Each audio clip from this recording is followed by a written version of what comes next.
तर नमस्कार मित्रांनो, स्वागत आहे तुमचं आपल्या एका नवीन व्हिडिओमध्ये।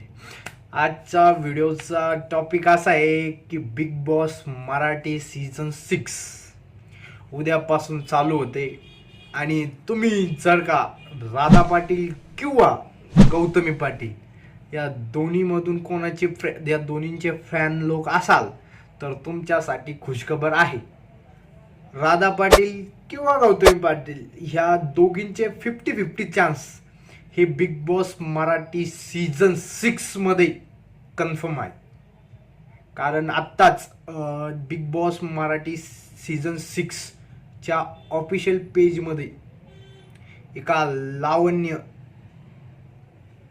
सुंदरीचा व्हिडिओ त्यांनी पोस्ट केला। त्यावरून फक्त दोन नाव समोर येतात, एक तर राधा पाटील आणि दुसरी ती गौतमी पाटील। आता जर तुम्ही या दोघींमध्ये एका दुसऱ्यांचे फॅन असाल तर तुमच्यासाठी ही खुशखबर राहणार आहे। तुम्ही तुमच्या चाहत्यांना बिग बॉस सीझन 6 मध्ये बघणार आहात। धन्यवाद।